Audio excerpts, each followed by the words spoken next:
Welcome to Forgotten Tales of the Past, where history's little-known stories come to life. From obscure events in American history to fascinating moments from Europe's past, we dive deep into the stories that time forgot. Join us every week as we uncover hidden gems of history one tale at a time. And today, well, we're examining a truly remarkable and maybe lesser-known episode from the early military career of George Washington.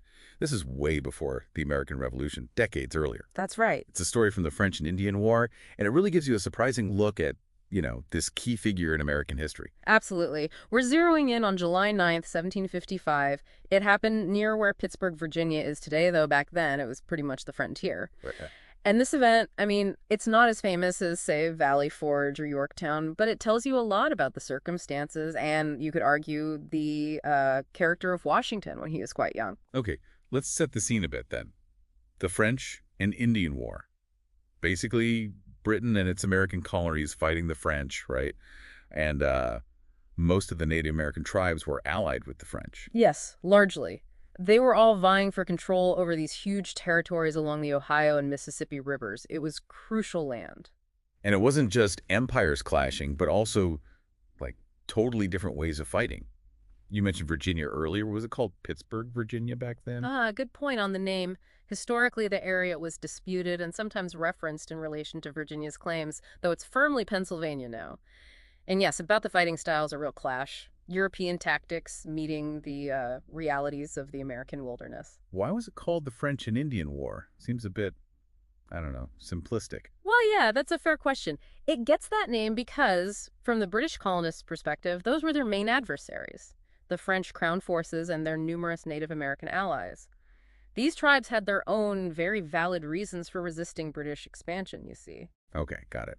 So into this situation comes General Edward Braddock from Britain. Yes, Braddock arrives with quite a force, about 2,300 veteran British troops, highly trained professional soldiers. And they're joined by Colonel George Washington. He wasn't general yet, of course. Not yet, no. He's a young colonel leading about 100 men from the Virginia militia. So you have these seasoned British regulars and the colonial militia. And Braddock, used to European battlefields, he decides to split his forces as they get close to their target. He did. He, along with Washington, took the lead column, about 1,300 troops, heading towards Fort Duquesne. Fort Duquesne.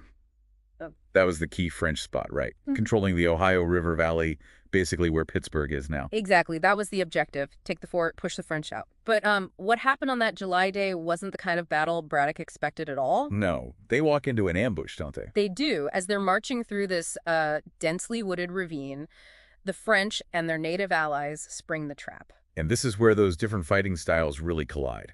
Absolutely. The British are trying to form lines, fire volleys out in the open, disciplined formations. That's how they train. Right, the redcoats shoulder to shoulder. But that doesn't work here. Not at all. The French and native warriors are using the woods, firing from behind trees, rocks, under logs. Total cover. Deadly accurate fire, too. The British were just completely exposed. And the results were bad. Bad is an understatement. Catastrophic. In about 2 hours, 714 British and American soldiers out of that 1,300-strong column were killed. Wow. Over half in just 2 hours. And compare that to the French and Indian side, they lost maybe 30 men. Just 30. That difference is staggering. Yeah. It just shows how effective that ambush was and how, unprepared the British were for that kind of fight. Completely. And the leadership ranks were hit incredibly hard. Yeah, you mentioned that. Tell us about the officers. Well, there were 86 British and American officers in that column. And get this, 63 of them became casualties, killed or wounded. 63 out of 86. Huh. That's almost everyone in command. It led to total chaos, as you can imagine. Panic, breakdown of discipline. Braddock himself was mortally wounded. But amidst all this death and chaos, there's the figure of young George Washington. He's only 23 at this point. 23, yeah. And he's right in the thick of it. For those whole 2 hours, he's riding back and forth across the battlefield. Doing what? Trying to rally the men, delivering General Braddock's orders. Braddock was wounded, but still trying to command, trying to maintain some kind of order. Just imagine the scene. Bullets flying everywhere. Accounts from survivors mention his remarkable coolness under fire, his bravery. But here's the truly incredible part. Go on. Despite all that chaos, all that targeted fire, especially at the officers, Washington was the only officer on horseback who wasn't shot down. The only one on horseback. Hmm. That seems statistically impossible. It almost does, doesn't it? Considering how many officers were hit and he's riding around, a clear target. It's extraordinary. And we actually have his own words about this, right? He wrote home. We do. Shortly after the battle, he wrote a letter, and he describes finding, believe it or not, 4 bullet holes through his jacket. Through his coat. But he wasn't hit. Not a scratch on him. 4 bullets passed through his clothes. And not only that, he had several horses shot out from under him during the fighting. Multiple horses. Yeah. Shot from under him. And he just got another one. Apparently so. He just kept going, escaped completely unharmed. It's just mind-boggling when you think about it. How did he explain it? I mean, did he think he was just incredibly lucky? No, not luck. In his view, he attributed it to something else entirely. Which was? Divine intervention. He wrote, and this is a direct quote, "By the all-powerful dispensations of providence, I have been protected beyond all human probability or expectation." Providence. So he believed God had protected him. He certainly seemed to. That was his explanation for surviving something so improbable. It clearly made a deep impression on him. Wow. Okay, so that's the battle itself. But you mentioned there's more to this story, something later. Yes, this is almost as remarkable as the battle itself. Fast forward 15 years. It's 1770. Things are relatively peaceful for a moment. Okay. Washington goes back to that same general area near the Ohio River with a friend, Dr. James Craik. They're maybe surveying land, I believe. Yeah. And while they're there, they get word that an old Native American chief is coming to see them. He's traveled a long way, apparently specifically to meet Washington. 15 years later, why? What did he want? Well, it seems like respect, or maybe curiosity. They arrange a meeting, gather around a council fire, and the chief starts to speak. Okay, I'm listening. The chief tells Washington, through an interpreter, that he was actually one of the leaders in that very battle back in 1755. He was fighting against the British. No kidding. So he was on the other side during the ambush. Exactly. And then he drops this bombshell. What did he say? He admits that during the battle, he had personally told his warriors to target the officers, focus their fire on the leaders, especially the ones on horseback. So he confirms they were targeting the officers. He does. But then he says something even more startling. He tells Washington that he, the chief himself, personally shot at Washington 17 different times during that battle. 17 times. He aimed and fired at Washington 17 times. That's what he claimed. 17 distinct shots aimed directly at the young Colonel Washington riding across the battlefield. I mean, what do you even say to that? What was Washington's reaction supposed to be? It must have been stunning to hear. But the chief went on. He explained that, obviously, none of his 17 shots hit their mark. Clearly not. And from the chief's perspective, his cultural understanding, this wasn't just bad aim or luck. He came to believe that Washington must be protected by the Great Spirit. So the chief interpreted Washington's survival in the spiritual way, too. Yes, very much so. He believed Washington was under special divine protection. And because of this belief, during the battle, he actually ordered his own warriors to stop shooting at Washington. He told them to stop firing at him because he thought he couldn't be killed in battle. Precisely. He saw him as divinely shielded.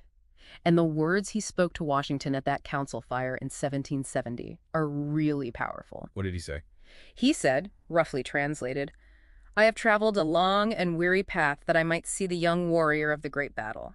I am come to pay homage to the man who is the particular favorite of heaven and who can never die in battle." Wow. Favorite of heaven and who can never die in battle. To hear that from someone who actively tried to kill you 17 times, that's profound. It really is. It gives you such a different perspective, doesn't it?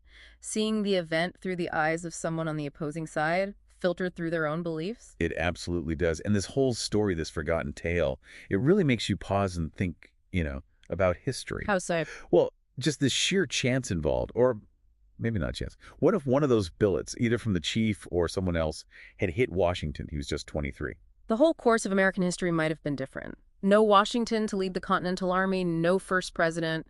It's impossible to know, but the implications are huge. Yeah, it really makes you think. We have this image of Washington, the monument, the stoic leader, but this story shows him as this young guy in incredible danger, surviving against unbelievable odds decades before he was that famous figure. It adds this layer of, well, almost myth, but it's rooted in these accounts. It certainly makes you consider the forces shaping life, shaping history. Were they just luck? Was it his own resilience? Or was it something more like both Washington and the chief seem to believe? Providence, the Great Spirit. It makes you wonder. It does. And for you, listening, how do you square that? Is it just a series of improbable coincidences? Is it about Washington's character under pressure? Or do you lean toward the interpretation Washington and the chief shared? It's fascinating to think about. So, wrapping up this deep dive then, we've uncovered this incredible story of survival.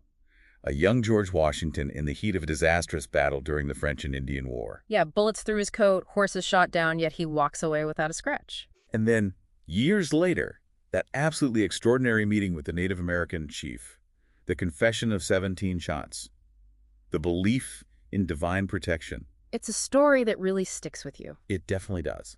And it leaves us with a question maybe for you to ponder. Mm-hmm. What other stories like this are out there, these overlooked moments, these forgotten tales? Right. What other perspectives could change how we see famous historical figures or pivotal events? What narratives are we missing? It's a good reminder that history is often way more complex and frankly more amazing than we sometimes think. We definitely encourage you to maybe look more into the French and Indian War, early American history. You never know what hidden gems you might find.